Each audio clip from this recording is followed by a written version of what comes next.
Reit te, fel da ni, da chi wedi gweld y barod, da ni yn y gegin ac Lisa, rhywbeth ar gyfer y penwthnos sydd gen ti ni, da? Ie, rhywbeth bach rhwydd, blasus, fel arfer, ni moyn bob dydd efo, i fod yn onest. Ond y coftas yma, sef pili bach porc i fod yn onest, ond gallwch chi ddefnyddio unrhyw gig os na chi'n hoff o borc, gallwch chi ddefnyddio hyd yn oed cywar, os chi moyn, ond unrhyw beth chi'n ffansio. Ond beth sy'n bwysig yw bod chi'n cael e fel brewgig, fel y mince meat fan hyn, mewn darnau bach. Mae dy fi 500 gram o borc fyna. Mae porc yn gallu bod braidd ar yr ochr sych, i gymharu falle ac i geidion, neu cywiar hyd yn oed. Felly mae eisiau dod i pethach miwn ynddo fe.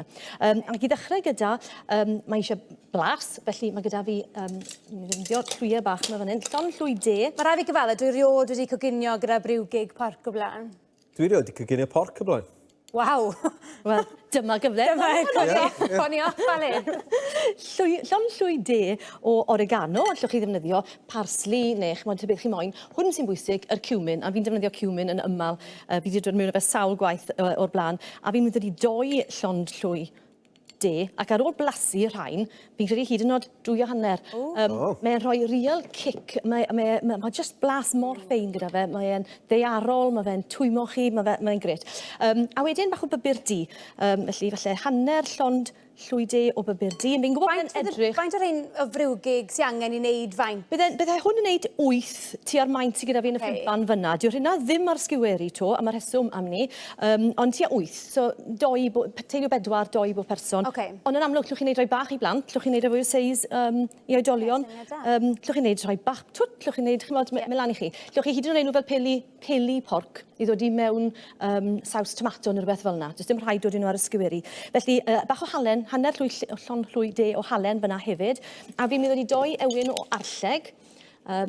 Fi wedi pilo nhw yn barod, felly jyst gwasgu nhw. Hwna'n ei gymaint yn haws, ydw e? Ac yna i taclu bach yma? Ie, mae'n dda, ydw e? Mae'n haws na torri. Mae torri garlleg yn rhywbeth eitha tricky, ydw e? Dipyn o sgil. Wel, a'r peth yw, mae'n oce dorri fe yn fan os ydw e'n mewn i casserole neu mewn i ryw stew.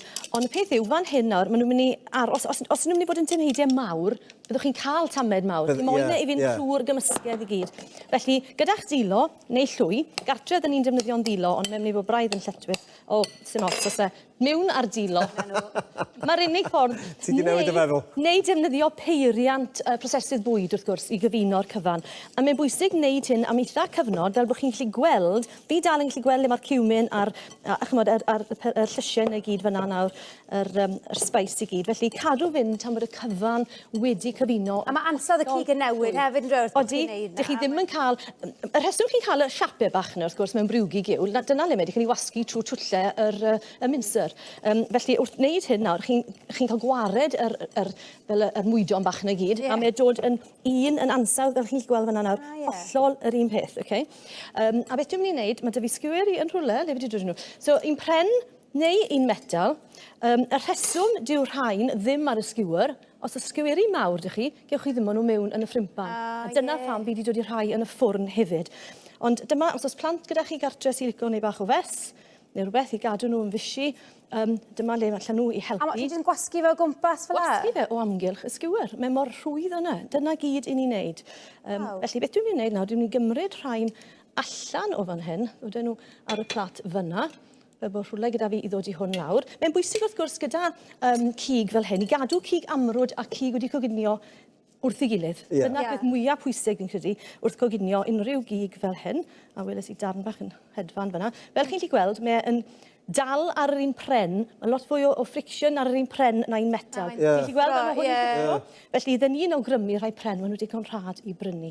Os ych chi'n pindo bod nhw'n llosgi, dodwch nhw'n bach o ddŵr gynta, fel bod nhw'n ymsugno bach o ddŵr, mae hwnna'n cadw nhw'n o'r am hirach, dyn nhw ddim yn llosgi yn y ffwrn. Ond chi wedi cael y syniad fyna. Reit, so, golchad bach i'r dilo, nawr ni gael gwared yr holl yna. A wedyn, wrth gwrs, mae eisiau rhywbeth bach blasus i weini gyda nhw. Dwi ddim yn ei ddechrau ffrio hwn, achos fe dyna un mas fan hyn sydd gyda fi'n barod. Faint mor hir nhw'n cymryd i ffrio, Lisa? Wel, y peth pwysig yw bod nhw'n cyrraedd tymheredd o 75. A dyna pham, fel sawl gwaith o'r blaen, fi wedi gweud, mae werth buddsoddi mewn un o'r thermometers bach yna. 75 grad Celsius, ond cogyniwch nhw yr un maint ydych chi'n coginio Celsig o'r un maint. Ach, dyna beth i nhw i ryw raddau. Reit, mlaen fan hyn nawr ten i wneud bach o sos. Mae iogurt gyda fi fan hyn. A dwi just yn mynd i dorri darn mint. So mae mintys gyda fi fan hyn. Os gyda chi tŷ gwydyr, falle fyddwch chi ddigon lwcus i gael e'n tyfu yn yr ardd o hyd, gytre gyda chi. Mae ambell i ddarn gyda fi, ond mae'n mynd tyfu bach yn galed ac yn woody fel maen nhw'n gweud erbyn hyn. Ond bach falle pinsiad o halen a pinsiad o pypur mewn fyna. A falle gwasgad fach o lemon, ond dim gormod, achos fi'n ddod i lemon gyda rhywbeth arall. So dyna hwnna wedi wneud. A wedyn fan hyn, mae gyda fi just y tomato, o'r llwy fach. Just tomato a cucumber sydd gyda fi fan hyn wedi cael ei dorri mor fan a fi'n gallu. Bach falle o winwn sy'n mynd fanna, falle bach o ddarnau o parsley, gwasgad o lemon, bach o olew o lewydd, a dyna gyd ni'n mynd i wneud nawr yw gweini hwn mewn pitta bach fan hyn. So mae gyda fi pitta bread, llwch chi dosto rein os chi moyn, dodwn ni salad yn y gwylod, tamed o'r salsa yma fel hyn. A wedyn, ni weini fe gyda yr Wel, mae hwnna'n mor rwydd, yn dweud? Dros y top. Fi'n siŵr bod chi y moyn peth. Ie, a ddau gallu. Mae rhaid i roi bach o salad. Tamed o'r salad i chi yn glyflym iawn. Tamed o'r iogurt. A dyna un. Diolch yn fawr. Fe geid i'n dyn am munud nawr. Mae gael ei fi ddysgu yn egl. Diolch yn fawr iawn. Diolch. Eto i ddod yn y ran nesaf, byddwn ni yn rhoi byd yn ei le